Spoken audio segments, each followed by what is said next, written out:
Hello and welcome to Wedding Wednesdays with Weddings Online. My name is Kelly and I'm a former wedding planner and blogger, and I'm obsessed with weddings.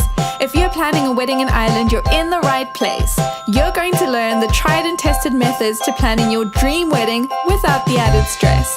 Think of this as your one-stop shop for everything to do with planning your wedding in Ireland, with me, your new wedding planning bestie, and a cup of tea. This is Wedding Wednesdays with Weddings Online. Well, hello and welcome to a new episode of Wedding Wednesdays with Weddings Online.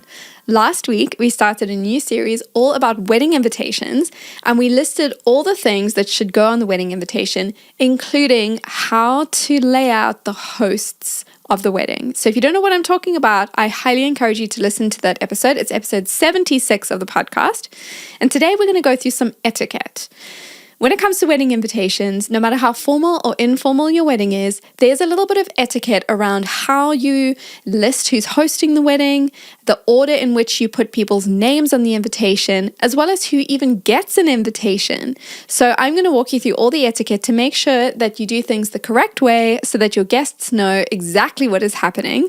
So let's get started with the very first thing, which is whether or not to include your parents' names in your wedding invitation. It is a very personal decision. Not everybody needs to do it. Something that I mentioned in the previous episode is that how formal or informal your wedding is will determine how formal or informal your wedding invitations are. So for example, if you're hosting a very formal wedding, then your language on your wedding invitations needs to be formal as well. That might be something like including the titles in your names. Again, it's a personal decision, but if you want your guests to know that the wedding is going to be very formal, then the best way to do that is to present to them a formal wedding invitation. And the same is true for an informal wedding. If you're going for more relaxed, you want people to feel very chilled at your wedding, and then when you get an invitation that is very relaxed and chilled, then that already sets the tone for what people can expect the day to be like. So whether or not you include your parents on your wedding invitations will really be determined by how formal the wedding is and how much of the wedding will be paid for by the parents. So when you start your wedding invitation, as I mentioned in the previous episode, you start with the host line, and the host is normally the people who are paying for the wedding. And then you move on to the request to attend and then the couple's names. Before we move on, I'm going to say that some of the examples that I'm going to give will include formal titles and some of them won't. The key here is to choose whatever you think fits your wedding best and fits your family life best, and then be consistent. So what's not consistent is to have some titles for some parents or whoever's listed on the invitation, and then no titles for other people. And so whatever you choose to do, just make it consistent. That is the best way that you can do things. So these are your options when it comes to listing your parents on the invitation. If you have one partner's parents only, what you're implying is that those people are paying for the wedding. And that could be something like this. Mr. Garth Hilton and Mrs. Mary Hilton request the honor of your presence. And then you move on to the next part of the invitation. And what you're saying here is these are the people that are paying for the wedding. But let's say you want to list both sets of parents where one set is paying and one set is not paying, but you still want to host them. You don't want to give the honor of hosting to both sets of parents when only one set of parents is hosting. It's a little complicated because you still do want to honor both sets of parents. This is what you can do. Something like this. Mr. Michael Peterson and Mrs. Lee Peterson request the honor of your presence at the marriage of their daughter, Jennifer, to Matthew Brand, son of Mr. Jeremy Brand and Mrs. Jane Brand. So what you're saying is these parents request the honor of your attendance to the marriage of their child to this person who's the child of these people. So you're listing all the parents' names, but you're implying to those who understand wedding etiquette that these are the parents who are hosting, and these are part of the celebration, but they're not hosting or paying for the wedding, if that makes sense. But now what do you do if both parents or both sets of parents are hosting the wedding? They're paying, they're contributing, they're equally involved. You could do something like this. So you name both sets of parents, and then you say that they request the pleasure of your company to the wedding of their children, and then you put your names. So it could be a little bit like this. Mr. and Mrs. Collard and Mr. and Mrs. Yates request the pleasure of your company at the wedding of their children, this person and this person. And again, you can put their full names, you can put just the surname, whatever works best. But that's how you honor both sets of parents for equally contributing to the wedding. But now what happens if all the parents are contributing and you as a couple are also contributing? This is a modern wedding after all. It is 2023 and there are several thousands of couples that pay for their own wedding. The parents are contributing. Everyone's involved. It's a family affair. This is a very simple way of doing it without listing loads and loads and loads of people. You could do something like this.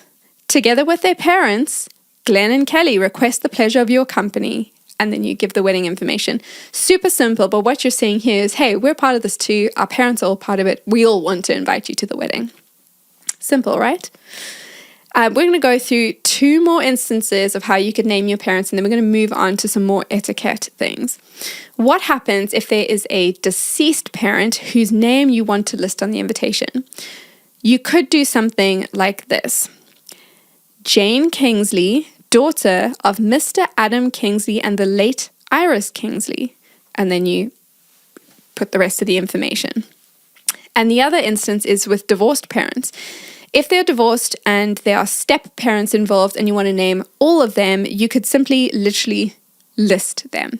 Something like this. Mr. Doug Johnson and Mrs. Lydia Johnson and Mr. James Conway and Mrs. Elizabeth Conway and Mr. Harold Smith and Mrs. Karen Smith invite you to the wedding of their children. And then you put your name and your partner's name. It's a bit of a mouthful, but something you really need to consider is that in all of these options, what you're really doing is you're honoring your parents for the role that they've played in your life. You're honoring them for paying for the wedding if that's what they're doing. And sometimes it feels like it's a really nitpicky thing, but it can really set the tone, not just for your wedding, but actually for the relationships that you have with your family and your in-laws moving forward. So it's not to be taken lightly. So really sit down with your partner and think hard about how you want to include the parents in the invitation. But we're going to move on to some more etiquette things.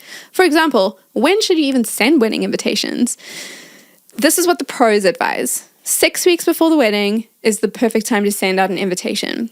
Now, this is going to be based on whether or not you've sent out save the dates, because if you haven't sent out save the dates, then nobody knows the date and therefore they have not saved it, and 6 weeks is probably not enough time, especially if you're getting married in the middle of the peak time of weddings on a very popular day, such as a Saturday in summer. There's a chance that your guests already have plans. So our advice is to get a save the date out first, and then 6 weeks before the wedding, that's when the invitations go out.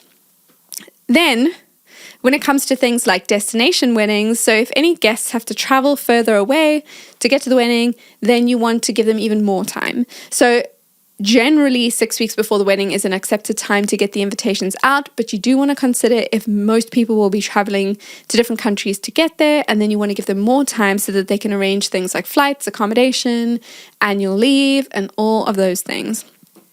Next, how should you gather your RSVPs? I'm going to give you a very quick breakdown of this now, because in the next episode, which is episode 78 of the podcast, we're going to go through all the details about gathering RSVPs to make sure that your guests know exactly what they're doing so that you don't have to chase people for RSVPs. But here's the gist of it. You want to give people a very clear call to action. So it could be an email address, it could be a wedding website address, it could be a printed insert in the invitation that they mail back to you. And you want to tell them exactly when they need to RSVP by.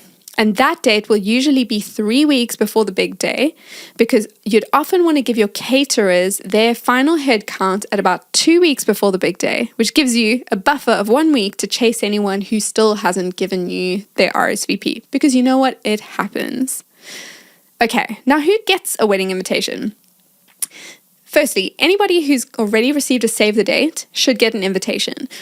Even if they've already told you that they can't come, it's considered formal and proper etiquette to send an invitation to everybody who's received a save the date. That is the way to do it. And sometimes you may want to say to somebody, I know you've already told me that you can't come, but I wanted to send this invitation because I just can't imagine my day without you. And if anything changes, please let me know. So you haven't just written them off. That is the etiquette way to do it. We have another question. We've got two questions actually that are very common ones. First one, should I invite children to my wedding? This is a very personal decision and it depends on so many things. For example, can you afford to have children at the wedding? Do you have loads and loads of guests that have children? Is it going to be a very formal wedding and you feel like having lots of young children there might not be appropriate? There's so many things to consider. On the other hand, you may have nieces and nephews or young cousins, and you just can't imagine your big day without them being part of things. So consider what you want to do. And what I normally say to people is have a rule and then stick with it. So if you aren't going to have any children at the wedding, then you can have a simple blanket statement of no children being invited to the wedding, and then everybody knows that that's the rule for everyone. Another way you could do it is you could say only children of the siblings of the bridal party, they will be invited. And then people know it's your nieces and nephews that are invited and their close family. What you can't do is say, you can have your children, but you can't, because then people start to feel like, you're playing favorites and then they don't know where they stand. So pick a rule and stick with it. It could be close friends and family of the wedding party. It could be just the nieces and nephews. It could be any children under a certain age that still need to be in the care of their parents. And if the children can't come, then you know that the parents won't be able to come. Work out what your rules are and make it very clear, either on the invitation if there's space or on your wedding website, exactly who's included and who is not. My advice is that when you address the wedding invitation, you address it to the parents only if it's a no children kind of wedding, or to the parents and the children who are invited, and that makes it really clear. The final wedding etiquette question when it comes to wedding invitations is who gets a +1. And again, it's a personal decision. It depends on your budget. It depends on how much space there is, if there's capacity in the venue for all the people that you want to have there. But again, the main thing is to pick a rule and to stick with it. So you could say, any guest who doesn't know anybody else is allowed to bring a +1, and then you give them a +1 when you address the invitation to them. It could be something like, people who are on the wedding party, so any bridesmaids or groomsmen, if they are single, they could bring a +1. Pick your rule and stick with it. But by all means, you don't have to give a +1 to everybody because you probably can't afford to have that many people at your wedding. And if you give everybody a +1, then they'll end up being guests who you really want to invite, but you simply can't fit them in. So don't forget that next week we're going through everything to do with gathering RSVPs, the timing of everything so that your guests know exactly when and how to RSVP so that you can make sure you know exactly who's going to come and celebrate your wedding with you. Well, thank you for listening today. The Wedding Wednesdays with Weddings Online podcast is produced by me, Kelly, and mixed, mastered and edited by Glenn Hartman. For more wedding planning tips, advice, checklists and more, visit weddingsonline.ie.